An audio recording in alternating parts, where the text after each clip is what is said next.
It's baffled scholars for 2 millennia. It is a puzzle made of multi-dimensional elements, an enigma with roots that reach back to the dawning of time, perhaps before. Daniel explained part of it. Ezekiel and Isaiah had glimpses into it. John saw it all for the time of the end. That time is now. Join Derek and Sharon Gilbert on a journey that spans the course of history, from Eden to Mount Hermon, from Hermon to Babel, from Babel to Rome, from Rome to the cross, and from there to us. Biblical prophecy is coming true before your eyes, and to understand it, you must discern the times both then and now. It's time to unravel the threads of this all-encompassing prophetic paradox. It's time to unravel Revelation.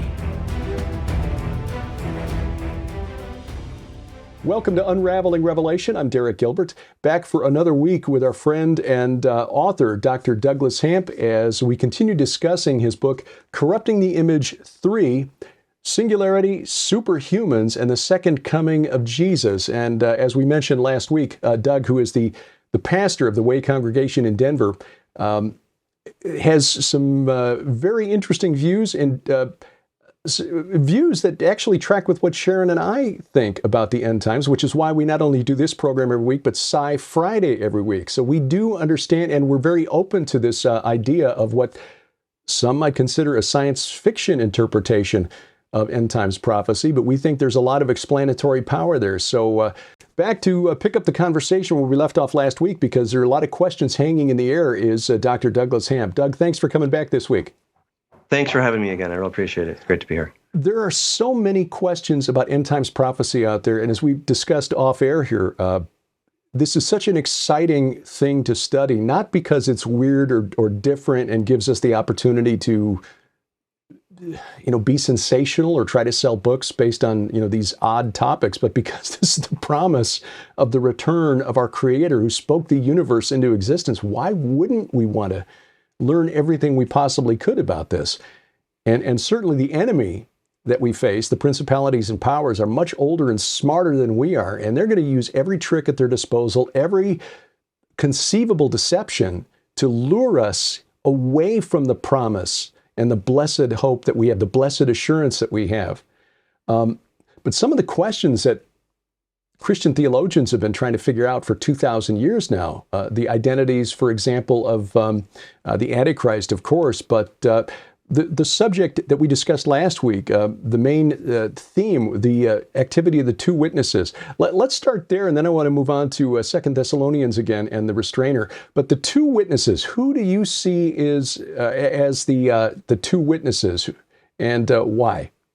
So I actually think that they're going to be Moses and Elijah. I think, those are the two guys that showed up with Jesus on Mount Hermon, right? Right. They're going to predicted to come back. Certainly Elijah is predicted to come back, and before the coming of the great day of the Lord. And as far as the rabbis were concerned, they believed that Moses would be the guy that would come with Elijah. I think their opinion matters. In my opinion, I think it makes a lot of sense. Also, it talks about the two olive trees who stand before the Lord. Who are the ones that were standing before the Lord? Well, Moses very clearly was standing before the Lord, and then Elijah as I who stand before the Lord. Right. So you have those that language right there, and they're known as when it says the two anointed. The word is not anointed, like it's not the word Mashiach, right? That's what we typically think of, but it's the word zahar, which is to from oil. Okay, but oil can burn, right? So it has sort of this other meaning of someone who is kind of bright or who's lit up. And guess what? When they showed up on Mount Hermon, or the Transfiguration, they were shining, right? And if it's not these guys, I think it's two guys who come in the spirit of Moses and Elijah. So, I get, maybe it could be John and Bob, I don't know, but I really think it's going to be Moses and Elijah. That's my opinion on that. Well, actually, we track on that, and we agree, and we find that the other interesting correlation between Moses and Elijah is that both of them left this world at the same place at the south end of the Jordan River. Both of them appeared with Jesus on Mount Hermon at the north end, but Elijah was caught up after crossing over the Jordan from Jericho, and Moses was buried on the plains of Moab right there across from Jericho. So there seems to be a connection there along that Jordan Rift Valley. Yeah, that's really interesting. Yeah, that's really cool. That's a great point. I tell you, there's always more to discover when you're looking at this stuff. Well, there truly I is. appreciate that you said something about, kind of a science fiction interpretation. But I think when we start putting it into our modern day context, it's going to sound kind of sci-fi. It's not going to be felt boards, right? It's not going to be, it's not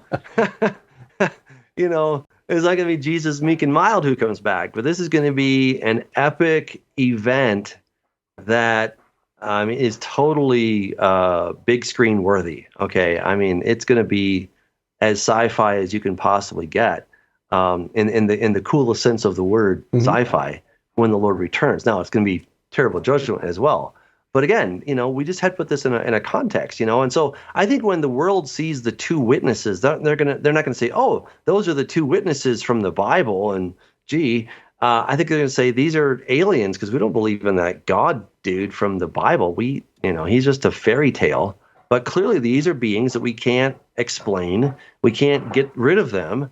And we need to find a way to somehow get rid of them, right? And if we've all evolved this far, right, that's what people absolutely believe.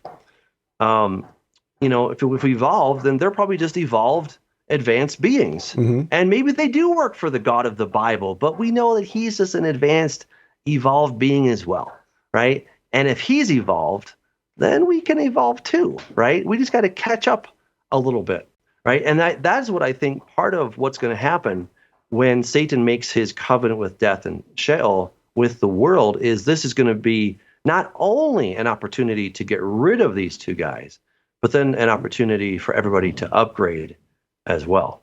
We'll get to that in a second because that's kind of fun. But I know you wanted to go back to because 2 Thessalonians 2, you've got the man of lawlessness or the man of sin is revealed, the son of destruction, son of perdition, depending on your translation, who is allowed to step in when only he who now restrains it. The mystery of lawlessness is already at work. Only he who now restrains it will do so until he is out of the way. So who is that character? Who is the restrainer? So my opinion has morphed a little bit as I've continued to study this, and I respect people that see it other ways. Okay, so what I would suggest though is that the whole thing of the falling away, that word there, apostasia. Apostasia is an abstract noun, but there's also something called an apostasion. An apostasion is actually a certificate, a piece of paper, or some kind of a document on which the event of the occurrence of the apostasia is recorded, right? So the apostasion typically was a divorce decree, okay? And then the divorce being an abstract noun, that's the thing that happens, but it's the apostasion that's recording it, okay? So that gives us a little bit of insight as to what this falling away is going on. It's not just that people, used to love vanilla, now they love chocolate, right? It's not something like that. But there's some kind of an agreement, a contract that people have been in that has now been breached. And what I would suggest is if we go to Daniel chapter 12, I think this is where we have the answer. Because it says, at that time, Michael shall stand up, the great prince who stands watch over the sons of your people, and there shall be a time of trouble, such as never was since there was a nation. Now, it's like, wait, let's back up here. So Michael is going to stand up. He's the great prince who stands watch over the sons of your people. Okay, so Michael's on the job, right? It sounds like he's on the job. And then he's going to stand up. And the word stand up is the word amad in Hebrew, and it's a military there's a military usage of that word. For example, in the book of Esther, the Jews were allowed to stand up and to defend themselves. All right, and so that seems to be the usage here. But what got me, I'm like, okay, so he's the great prince. He's the one who's standing watch militarily. He's watching over Israel. But then there's going to be this time of trouble, and it's going to be like no other time. And it's like, well, is he on the job or isn't he on the job? And what I would suggest is yes, okay, he's on the job until he's not. He's on the job until he's taken out of the way. And what would happen there if we then combine it with Isaiah chapter 28? Woe to you, scornful men who rule this people who are in Jerusalem, who say we've made a covenant with death. All right, why would they make a covenant with death? Because this is going to help them overcome the overflowing scourge. They're going to get out of something, get out of that tight spot by signing onto this covenant with death. And the covenant with death is going to replace the guy who's been standing watch over them, right? And then I would also put together Revelation chapter 12. I think that is where we now see it happening in the spiritual realm. You have this battle that ensues. But wait, there's more, okay, as the commercial would tell us. All right. So in Daniel chapter 8, we have this little horn. Now, in Corrupting the Image, volume 1, I make the case, and I've made the case in all of my books, in fact, that the Antichrist, this person who really hates God, is going to become a hybrid. Okay, he's going to somehow go from being simple human to then being a god. All right, and I think in this passage we have that. It says in Daniel 8:10, and it grew up to the host of heaven, and it cast down some of the hosts and some of the stars to the ground and trampled them. He even exalted himself as high as the prince of the host, and by him the daily sacrifices were taken away, and the place of his sanctuary was cast down. Because of transgression, an army was given over to the horn to oppose the daily sacrifice. So what I would suggest is that Satan is going to, find this guy who hates God and wants to be a god and all this stuff. He's going to then merge with him so that he becomes the beast. He becomes this superhuman entity. He then rises up, right? So now the beast is going to rise up to, when I say the beast, I really mean the beast and Satan. They're really occupying kind of the same thing, right? And if you've seen the movie Avatar, you know that the human guy was actually in the body of the alien thing, right? So when you're talking about one, you're talking about both. That's what I would suggest. So he's going to then rise up to Michael. Michael's going to stand up. He's going to defend. And Michael wins in a sense, right? He's able to overcome Satan and to keep him from going into all of the heavenly realm. And he's cast to the earth. But it's not going to be a picnic for planet Earth either, right? It's going to be really ugly, right? So he loses access to the spiritual domain, but then he has free reign down here on planet Earth. So correlation between Daniel 12 and Revelation 12. Yes. Okay. Absolutely. Yeah. And so then getting back to 2 Thessalonians, he's taken out of the way, the one who is restraining, right? It doesn't mean that there's no sin on planet Earth, but he has been protecting Israel as a whole, right? I mean, I know I know that the Holocaust happened. It was not a pretty sight, but still, Michael has been standing watch in general over God's people. Okay, and so what's going to happen though is he's going to be demoted or removed from that position, and when he's removed from that position, now there's a new guy who's standing watch over the people, which is the Antichrist or the beast, Satan, and it's the covenant with death and Sheol, right? Okay. And this is where it gets really interesting because, first of all, I just want to really preface this that we're talking about the leadership of Jerusalem. We're not talking about all Jews everywhere that they're all going to be serving the devil. I'm not suggesting that. What I'm suggesting is that the leadership, whether I have no idea whether their religious standing will be.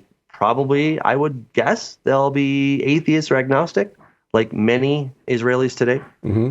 But who knows? Okay, so they are going to make this covenant because it seems like it's a great idea.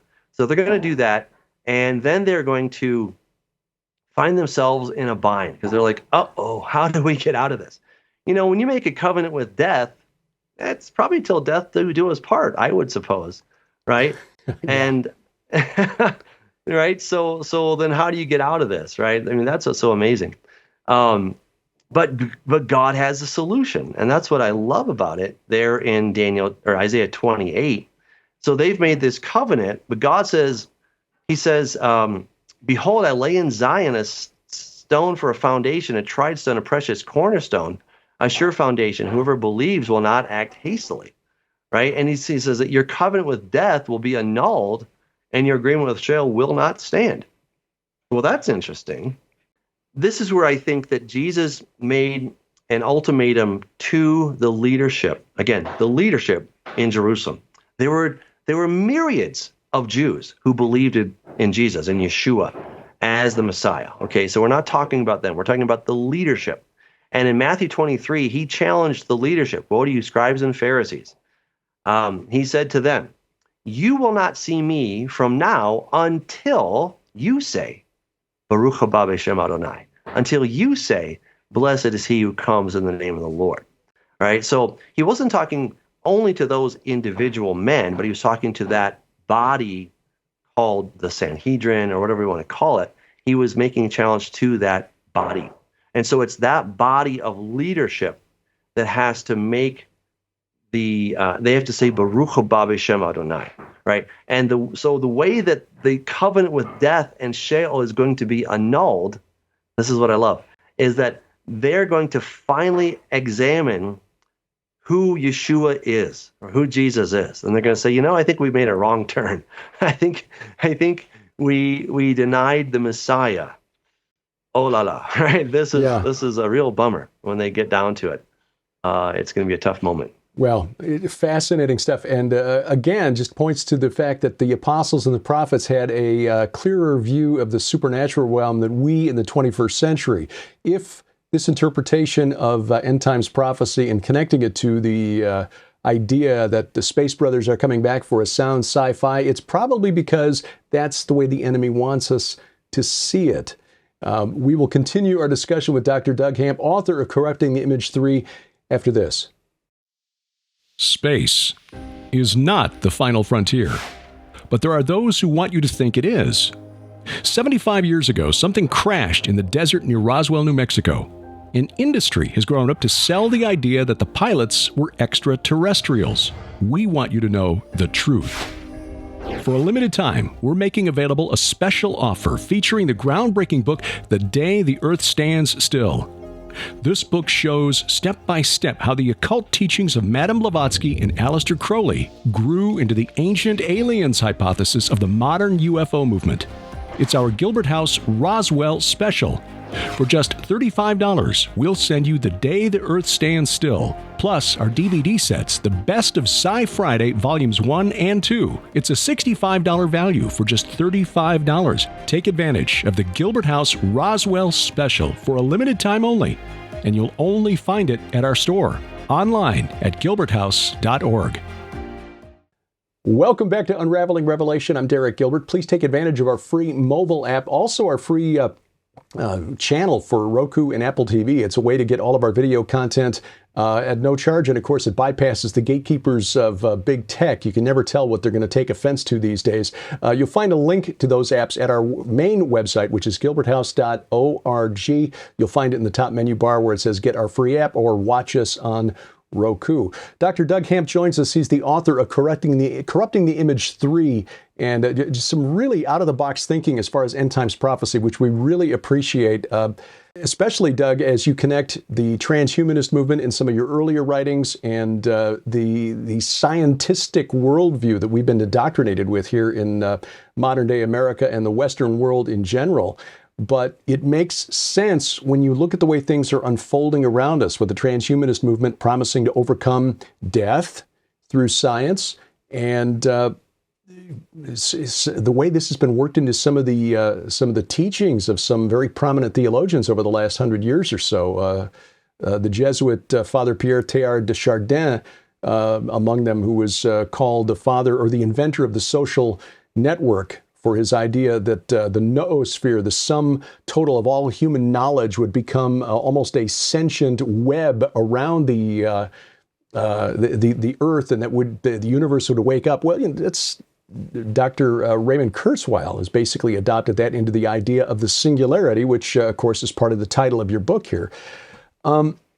Death, Thanatos, the rider on the pale horse, is the one with whom the covenant is made. But interestingly, in Revelation chapter 9, we see when the abyss is open and these things come flying out, and they're granted the power to torment humanity for 5 months with the power of the scorpions of the earth, that people will long for Thanatos, death, and he will flee from, the rider on the pale horse will flee from people who now suddenly realize that not being able to die is not such a great idea.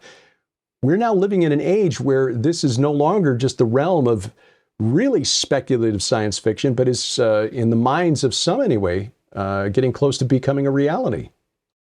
Yeah, and so this is where it gets kind of juicy, right? So the beast, he becomes this hybrid, which is pretty wild to think about it, right? All right, he's able to overcome the two witnesses and he kills them, right? And guess what? This is at the yeah, this is amazing. This is so exciting, right? And this is the midpoint of the tribulation period, right? 3.5 years in, the two witnesses are taken out of the way. Okay.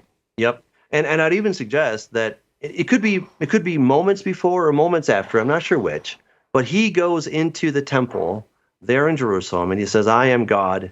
I think he's going to be killed somehow. Maybe somebody shoots him or something, but the death doesn't stick, right? I mean, he comes back to life. And he's just even more boastful than ever. All right, so then he kills the two witnesses. Everyone's rejoicing, sending gifts to one another. Yay, this blight on planet Earth is gone, right? We don't have to worry anymore. We can go back to the way things were. They cannot cause drought and the different things that they were doing. They cannot do these things. We're saved. But 3.5 days later, they rise from the dead. Oh, man, this is bad, right? This is absolutely tragic, right? We've gone from bad to worse now. And then you hear this voice that says, Aluhena, right? Come up here, right? And they're gone. Well, what are they going to do? Well, what have they been telling us for 3.5 years? That the king is coming, an army's coming with him, right? He's going to reclaim planet Earth. Okay, well, this is not good. Okay, we know that there's going to be an invasion of an alien force that we need to fight against. So how do we do this? Well, again, the beast has shown us the way. He's shown us how we can overcome these two, right? He was able to kill them. What if we all got the upgrade and we could all fight against this army that's coming, right? And that's exactly what Revelation tells us, is that the whole world is planning and getting ready for the coming invasion, right? Mm-hmm. They don't make it a secret. Everyone's getting ready for Jesus. Now, again, they may not see him as Jesus Christ, the one who died for our sins and all that stuff, the Sunday school version of Jesus, right? They probably don't see him as that. They just see him, from that oppressive book that hates homosexuals, and it's such a lousy book and all this different stuff. They want nothing to do with that individual, and they're going to fight tooth and nail. So if everybody can get the upgrade, well, then we stand a really good chance of fighting them. Look, think about the creator. I think back to the movie Prometheus. Mm-hmm. So in that movie, you have these really tall, pale-looking creators who come to planet Earth. One of them takes some potion, and he starts to disintegrate, and he falls into the rivers of the world.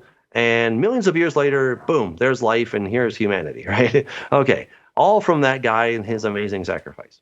So fast forward into the future even more, and we decide to go and meet our creators.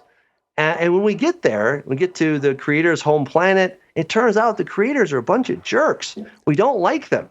And we actually want nothing to do with these guys. But what's the moral of the story? They are just advanced beings that have evolved to where they are, and we've evolved this far. So what if we all just evolved a lot faster? What if we could jumpstart our evolution, and we took in this DNA upgrade?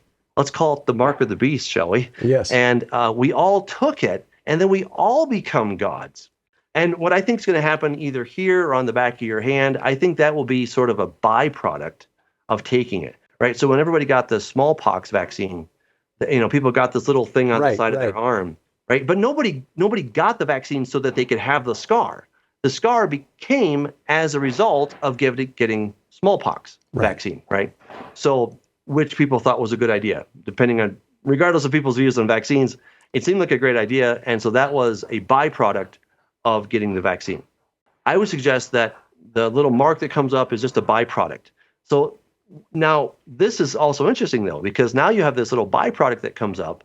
And because we know what China is doing with their social credit system, right? And they have over 300 million cameras in the country, they're watching you, trust me, right? And they can see when you jaywalk, they can see when you go and visit your mother who's in the hospital, they can see what you're doing online, they can see you physically or virtually, they can see you, right? So, and there are consequences to not towing the line properly.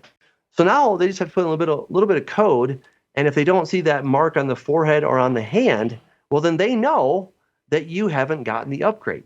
And I would suspect that they're going to give everybody a time to choose the carrot instead of the club, right?